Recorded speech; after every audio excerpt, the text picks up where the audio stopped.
Bancos despencando na bolsa, basicamente amassados entre a briga do STF com o governo americano, né? Pela lei Magnitsky, que ninguém sabe falar o nome. Vale a pena comprar bancos? Eu já vou te falar agora. Vale, enche a mão, roda a vinheta.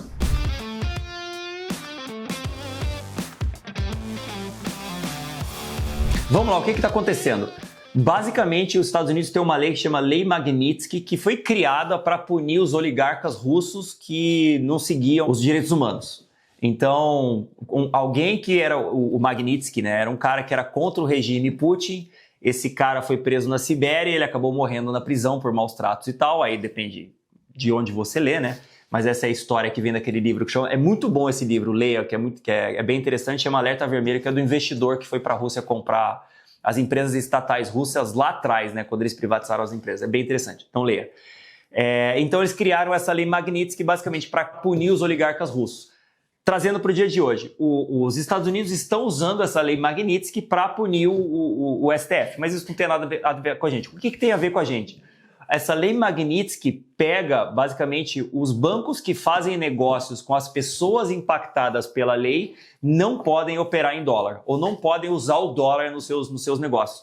Obviamente, todos os bancos brasileiros, não vou falar todos os bancos, os bancões, com certeza, todos os bancões brasileiros operam muita coisa em dólar, financiam exportação, financiam importação, mandam dinheiro para fora, recebem dinheiro de fora, tem bancos lá fora, né, tem operações lá fora, então eles têm muita coisa em dólar. Os bancos menores também têm, talvez menos, talvez alguns bancos não tenham, então não posso falar todos. Mas todos os bancos que estão na bolsa com certeza utilizam dólar nas suas operações. Qual é o problema? O problema é, se os Estados Unidos ainda não deram essa determinação, né? Mas se os Estados Unidos determinarem que os bancos brasileiros não podem ter conta das pessoas impactadas pela lei Magnitsky, os bancos vão ter que cortar as contas desses caras que são impactados pela lei. E aí o que aconteceu? O Flávio Dino, que é ministro do STF, soltou um ofício falando que os bancos brasileiros não podem automaticamente seguir as leis americanas. O que, ok, faz sentido e é o natural, né? É o que já acontece no mundo inteiro. Mas o que isso quer dizer? Quer dizer, se os Estados Unidos determinarem que os bancos precisam cortar as contas das pessoas impactadas pela lei Magnitsky, os bancos não podem cumprir essa lei automaticamente. E aí o mercado despencou, bateu em todos os bancos. O Banco Inter caiu 5%, o Banco do Brasil caiu 5%, o Itaúzão caiu bastante também, eu não lembro quanto, mas o BTG caiu tipo 3%. Então todos os bancos caíram, basicamente pelo medo do mercado se os Estados Unidos criarem essa lei, os bancos não vão poder cumprir a lei e os Estados Unidos vai proibir esses bancos de operarem em dólar e, obviamente, isso impacta muito o que os bancos fazem, né? Impacta muito o balanço dos bancos, o resultado dos bancos. Só que o que aconteceu desde lá? Obviamente, cada banco desse tem uma banca de advogados, né? Eles devem ter mais advogados do que a gente tem de gente na Nord. Assim, uma cacetada de advogado no banco inteiro. Esses advogados devem estar sem dormir já uns 3 dias pensando numa forma de fazer esse negócio funcionar. Fala, cara, como que eu cumpro a lei americana e como que eu cumpro a lei brasileira? Tem até um comentário de um banqueiro que saiu outro dia, acho que na semana passada, ele falando basicamente assim, cara, lei se cumpre. Eu não vou ficar discutindo lei. Se o cara determinou, eu faço. E aí parece que os bancos acharam uma forma de operar sem descumprir a lei brasileira, sem descumprir o que a STF quer, sem descumprir a lei americana, sem descumprir a lei Magnitsky. Basicamente, o que os bancos fazem? Como as pessoas impactadas pela lei Magnitsky podem criar um problema de compliance dos bancos, quer dizer, podem criar um problema do banco seguir as normas do país ou as normas mundiais, o próprio compliance do banco tem a liberdade de falar, cara, a gente precisa ter mais cuidado com essa conta, então vamos não bloquear a conta, mas vamos determinar que essa conta não pode fazer operações em dólar, não pode ter crédito, não pode ter várias coisas.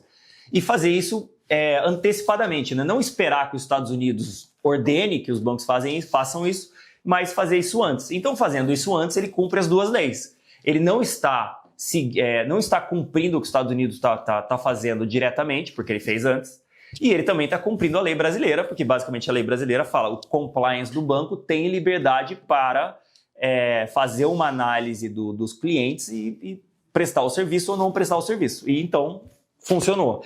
Vai dar certo? Vai ser assim que acontece? Eu não sei, mas essa queda muito forte dos bancos que a gente teve nos últimos dias abre sim uma oportunidade bastante grande de comprar bancos. Vamos lá, por que os bancos estão baratos? Porque tudo na Bolsa Brasileira está barato. Por que os bancos estão subindo muito esse ano? Basicamente porque eles caíram muito no ano passado. Quando o Banco Central subiu os juros no Brasil e prometeu que iria subir os juros, acho que 3 ou 4 vezes de 1%, e subiu, né? O mercado falou, cara, a inadimplência vai subir muito, quer dizer, o resultado dos bancos vai piorar muito. E não piorou, o resultado dos bancos continua extremamente saudável. A gente viu nesse último trimestre, o lucro do Itaú cresceu tipo 15%, o lucro do Banco BTG cresceu coisa de 40%, e o lucro do Banco Inter cresceu coisa de 53%. O lucro do Bradescão subiu quase 30%, o único mais problemático foi o Banco do Brasil. O que está acontecendo com o Banco do Brasil? Basicamente, eles estão tendo mais inadimplência do agro, então o primeiro trimestre deles foi bem ruim, o segundo trimestre, que foi o resultado divulgado agora, também foi muito ruim, o lucro do Banco do Brasil caiu coisa de 60%, mas eles soltaram o guidance que até animou, o guidance eles soltaram um direcionamento, né? Uma ideia de quanto será o lucro deles para o restante do ano, basicamente falando, cara, o que a gente lucrou no primeiro semestre vai ser mais ou menos o que a gente vai lucrar no segundo semestre, e até deu uma animada no mercado. Eu acho que o mercado ficou um pouco animado demais muito cedo com o Banco do Brasil, mas isso é um papo por outra hora. Então vamos lá, quais bancos comprar agora? Vamos lá. O BTG veio com um resultado absolutamente excepcional, muito fora do que o mercado imaginava, muito forte, subiu 40%. 40% para um banco do porte do BTG, que estava crescendo 15% os lucros no último trimestre, subiu 40% nesse trimestre. É muito bom. Hoje o banco subiu até 10% no dia que divulgou resultados. Mas hoje o banco ainda negocia 10 vezes lucros. 10 vezes lucros é o mesmo preço que negocia tipo o Itaú, que também negocia mais ou menos 10 vezes lucros. Só que o Itaú tem o lucro crescendo 15% e o BTG tem o lucro crescendo 40%. Então assim, eu prefiro o BTG. Tem mais outra coisa, apesar de eu gostar bastante de Itaú, né? Tem mais outra coisa, o BTG vem adquirindo muitas empresas. Se você abrir o jornal, você vai ver, BTG compra Julius Baer, BTG compra um banco no Uruguai, o BTG comprou um banco na Europa, o BTG comprou não sei quem, o BTG comprou não sei quem, o BTG está comprando muita gente. Normalmente, quando as empresas adquirem outras empresas, demora até que o resultado consolidado das duas, né, volte a dar bom, né, volte a ter um crescimento. Então eu imagino que o BTG tem mais uma coisa. Nesse mercado de capitais bastante ruim que a gente vê no Brasil hoje em dia, quer dizer, o CDI na lua, ninguém quer investir direito, né? Todo mundo quer simplesmente deixar o dinheiro no CDBzão, menos a gente, que quer, obviamente, comprar bancos. Nesse ambiente bastante ruim de mercado de capitais, o BTG, que é um banco de investimentos, tem os resultados mais impactados, por isso que o lucro dele estava crescendo tipo 15% ao ano nos últimos tris. Mas a gente vê uma mudança de regime, né? A gente vê uma melhora bastante forte no lucro do BTG nesse TRI e provavelmente, inclusive a opinião da própria gestão do banco, né? No call de resultados eles falaram, provavelmente esses resultados, essa melhora forte de resultados tem perna, né? Vai continuar nos próximos TRIs. Então assim, BTG é uma ótima compra. Outra ótima compra, vocês já cansaram de me ver falando, Banco Inter. O lucro do Banco Inter cresceu 53%, não foi novidade para ninguém, mas as ações subiram 10% no dia, né, no mercado. Por quê? Não tenho a menor ideia. Todo mundo sabia que o resultado do Banco Inter cresceria 50% e todo mundo sabe que o lucro do Banco Inter vai crescer mais ou menos 50% esse ano. Então, assim, o Banco Inter tem até um guidance, né, de novo guidance. O Banco Inter tem uma meta de dar 5 bi de lucros lá em 2027. Hoje a gente está em 2025, o lucro dele dos últimos 12 meses é tipo 1,3 bi, alguma coisa por aí. Então o lucro vai meio que quadruplicar, vai meio não, né?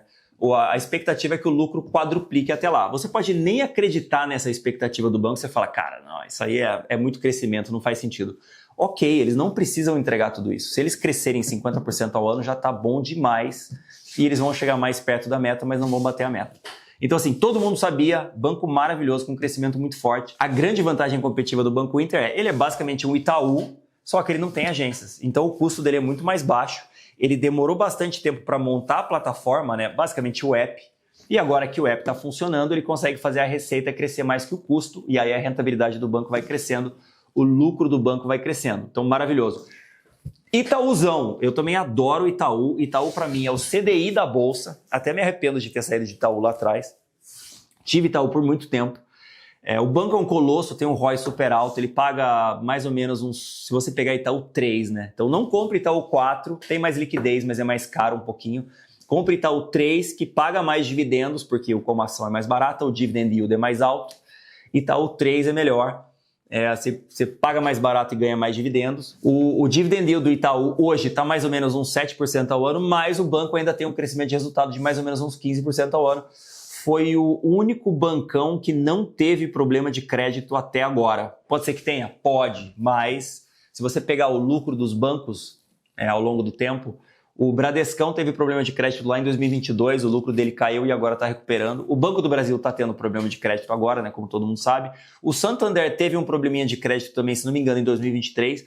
O único bancão que não teve problema de crédito, que negocia na Bolsa, né, é o Itaúzão. Então o Itaúzão é um colosso, crescendo super bem, pagando altos dividendos. Para quem gosta de dividendo, é uma ótima. A gente tem aí no Nord Dividendos. E obviamente aquele que todo mundo quer saber. É impressionante como o pessoal gosta de Banco do Brasil. Principalmente quem gosta de dividendos, né? Acho que até faz sentido, apesar de eu preferir Itaú. Banco do Brasil. O que está acontecendo com o Banco do Brasil? Eles têm vários problemas com crédito. Eles estão tentando resolver o problema deles com crédito. Até agora não resolveram. O pior mês, assim, os bancos divulgam, o resultado dos bancos sai no Banco Central todo mês. Então, todo fechamento de mês, você consegue ver o resultado dos bancos no site do Banco Central. Não é exatamente o resultado contábil, mas os bancos e corretoras fazem ali uma aproximação. E o pior mês de resultados do Banco do Brasil foi o mês de junho, que foi o último mês do último trimestre. Então, assim, o resultado do Banco do Brasil ainda está piorando. Pode continuar piorando, mas a gestão do Banco do Brasil, né, CEO e CFO, falaram que o resultado vai melhorar e por isso que eles imaginam que o lucro do primeiro semestre vai ser igual ao lucro do segundo semestre. Quer dizer, piorou no primeiro semestre até o pior ponto, que foi o último ponto, né, e deve melhorar no segundo semestre. Será que melhora? Eu não sei. A gente está acompanhando bem de perto, então se ligue aqui que vamos comentar bastante. A gente precisa ver alguma melhora operacional no banco. Vamos esperar esses resultados mensais, a gente vai falar com eles, a gente vai tentar entender mais também com o que o sell side fala, né, os bancos e corretoras. Mas me parece que essa animada que o mercado deu com o Banco do Brasil me parece um pouco cedo demais. Pode ser que continue piorando, pode ser que o banco tenha uma queda de lucro, esse lucro fique baixo por bastante tempo e depois retorne. Pode ser. Eu acho que assim, a longo prazo, com certeza, o Banco do Brasil vai ser uma boa compra. Ainda mais se a gente tiver uma queda do CDI, que melhora um pouco a inadimplência, uma queda do crédito. Grande parte do problema do Banco do Brasil vem do agro, então o agro teve uma safra boa nesse ano. Se tiver uma safra boa no que vem, isso também pode melhorar, mas no curtíssimo prazo eu teria paciência, né? É difícil cravar, mas eu acho que comprar Banco do Brasil é ainda um pouco cedo demais. Acho que BTG, Banco Inter e Itaú fazem um trio maravilhoso para quem gosta de bancos. Dividendos no Itaú, o BTG não paga dividendos, é um crescimento mais focado em mercado de capitais, e o Banco Inter é um crescimento mais focado no crédito. E o Banco do Brasil, eu diria, espere um pouquinho, já vai chegar a hora. Comente aqui embaixo qual banco você gosta mais, qual banco você tem ou qual banco você está comprando. Se você não estiver comprando banco, você é mulher do padre, vai perder a oportunidade. Eles já tiveram um ótimo ano e vão continuar, porque os bancos estão com belos resultados e ainda continuam extremamente baratos. Tipo o BTG e Itaú negociando a 10 vezes lucros. O Banco do Brasil negocia a 5 vezes lucros. E o Banco Inter, como cresce mais, negocia 18 vezes lucros, todos eles extremamente baratos, principalmente se você compara com outras empresas da Bolsa. Por quê? Porque os bancos não são impactados pelo CDI muito alto. Abração, tchau, tchau.